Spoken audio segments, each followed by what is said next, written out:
Week 6 is here with some exciting matchups, so you already know what time it is. It's another episode of All Smoke, All 32 with Aaron Givens. Now, to start off, we finally have some teams in a bye week with the Texans and also along with our division rival, the Titans. And then you have Vegas and the Lions. Um, Definitely more of so Vegas and the Lions needed this bye week more than anybody.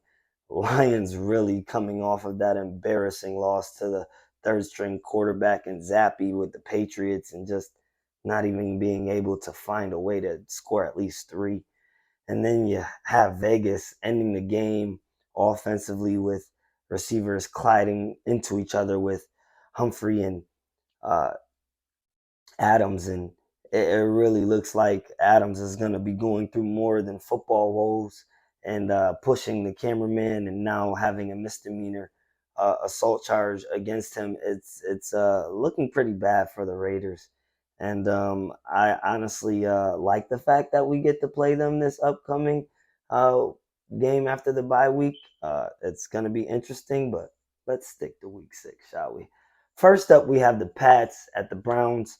I really feel that the history of what Belichick knows about the Browns, studying Chubb, being able to uh, mentor Jacoby Brissett at his young rookie career, helping the Pats when they were down quarterback wise to get wins. I cannot forget that embarrassing loss that we took against the Pats on prime time when Jacoby Brissett did a fake and outran the whole defense for like 49 yards down the touchdown. The kid runs like a 4.7, 4.8.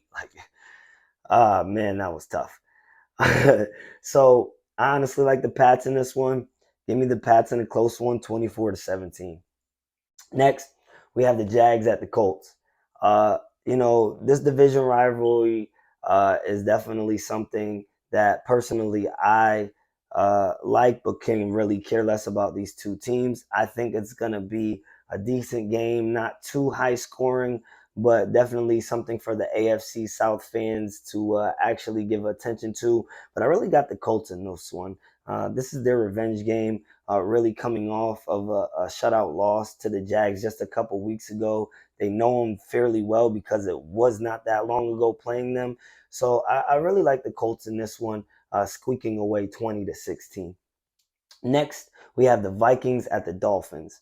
To be honest with you, the Dolphins really look like they could easily beat a Vikings team, but with the injuries that they have, not having their starting quarterback, not even knowing if Teddy Bridgewater is okay, and they're just going with their third string, I believe the Dolphins will fight. I think that they are fighting and rallying for their new head coach.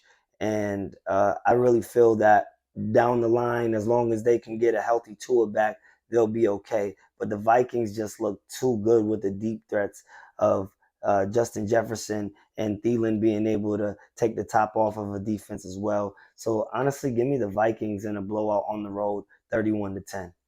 Next, we have the 49ers at the Falcons. Ding, ding, ding, ding, ding, ding, ding. Upset alert. Now, this is right here something that I really took my time to look at because a lot of people, for some reason, have the 49ers winning this game. But when you look at another unfortunate year of the 49ers losing some key people due to injury, placing a few more on IR and having to use the next man up mentality, I just don't think this game is going to be the game for the 49ers. However, I really feel it is going to be high scoring. I feel that it is going to be a blow for blow match. And I feel the Falcons are going to take this one at home, 37-34. Next, we have the Ravens at the Giants. And looking at this game, it's going to be a defensive battle. I really feel that the Ravens are going to go in to MetLife Stadium knowing that this Giants team is not to be taken lightly, and Harbaugh is going to plan for such. I really feel that being so statistically, Lamar does pretty good against the blitz, although the numbers have been dying down the past couple weeks. I still feel that he's going to do great against this Giants defense and be able to do enough for them to seal the victory. So give me the Ravens on the road, 23-13. Next, we have the Jets at the Packers. Jets honestly getting talked about and not that so much of a good way. And the Pats really need to focus on this Jets team because the Jets is the exact opposite. Coming into this game, you think we would be talking about, oh, no, it's the Jets, and you know, oh yeah, look, it's the Packers. They're gonna no. I really feel that we may have finally found a Jets team with a good coach and Robert Saleh and figuring out that a defensive head-minded coach having a young offense still building. They're putting a team out there that's winning, and it's good to see an organization start to turn around and get things done.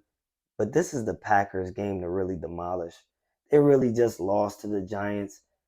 I honestly don't think they took the Giants lightly, but they really just didn't come to play. And I really feel they're going to play at home and they're going to demolish the Jets 44-7. Next, we have the Bengals at the Saints. Now, both of these teams are 2-3, and both of these teams' season can change with this win. Um, I really, really like the Saints front against the Bengals front because simply the Bengals still have been struggling to keep Burrow upright, and he's been running for his life. And I honestly think that with a veteran D line the Saints have, they could really disrupt and cause some pressure, which results me into predicting a kind of low scoring game. But I still feel that the Bengals will find a way to win simply because Burrow and Chase just are going to be, Higgins is just going to be too much for this Saints team when it bundles down to it. I understand they have Matthews. I understand that, they have been playing pretty decent, but it's not going to be enough for this Bengals team. So give me the Bengals in a close one, 19-17. Next, we have the Bucks at the Steelers. Tom Brady going through all these off-field issues. I can care really less unless it's something about health and whatnot. But divorce is something we go through, unfortunately, and things that, weddings and all this. The guy is just living his best life as a veteran QB, winning 7 Super Bowl rings, and I feel they might be taking the Steelers lightly, but you look at Tom Brady's history against Mike Tomlin and the Steelers, it's eye popping. I mean, he just owns them just like he does most teams. But being that Mike Tomlin is a very known, well coached, never going under 500, uh, being a head coach in the NFL, I just see that the Buccaneers are going to once again put on the show, and the Steelers are not going to have an answer for it. So give me the Steelers taking a hard loss against the Bucks, 34-9. Panthers at Rams. Um, I mean, the Rams can't block anybody, and the Panthers honestly really have an issue with being able to score and necessarily win because of Baker. And yes, he has had a little good moments, but I mean, the Rams at home and just really being frustrated and knowing that they are the team that won it all last year, I really feel that they're going to punch the Panthers in the mouth, and they're going to probably take a good early lead, and it's just going to be too much for the Panthers to come back from. Give me the Rams 28-14. Next, we have the Cardinals at the Seahawks. This is going to be a very exciting game. I really feel these two teams are going to go blow for blow at each other. It's the battle of the birds. It's Kyler Murray. It's where did he come from? Geno Smith. Shout out to Geno Smith, really having a very good first 5 weeks of football, keeping the Seahawks name relevant And I honestly feel that the Seahawks are going to get this W. Give me the Seahawks in an exciting one, 35-32. Next, Bills at Kansas City. Those Chiefs. Bills Mafia. I mean, if this game is not what we expected to be, then for the first time in a long time, I'm concerned for the NFL. But I really feel that this is just going to be a high scoring action. Where's the defense? It's really going to be one of those games that we all wish was on a Monday night or Sunday night. But, we got a 4:25 Eastern game. And to be honest with you, not a lot of times there are some, games really to want to watch after those 1 o'clock slate games. And this is that game. So I really, really like the fact that this eye popping stat that Patrick Mahomes is the first time in his career a underdog at home. I mean, I've been kind of giving the Chiefs a little bit of um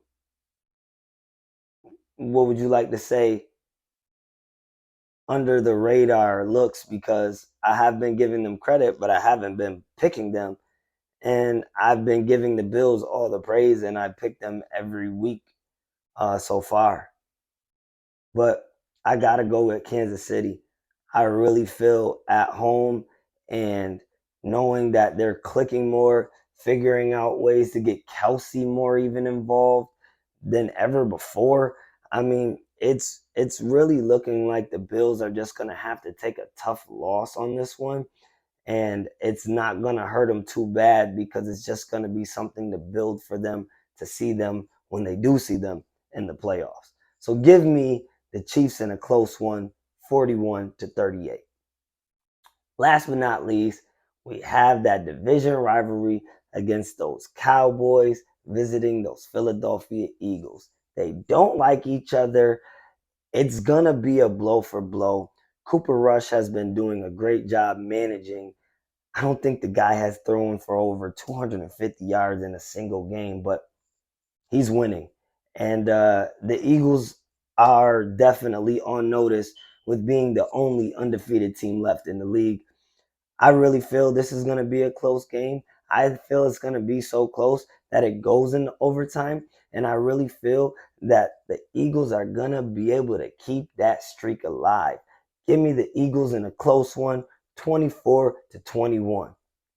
That's all I have for this episode of All Smoke, All 32. And I can't wait to see you for my Monday night pick. See ya.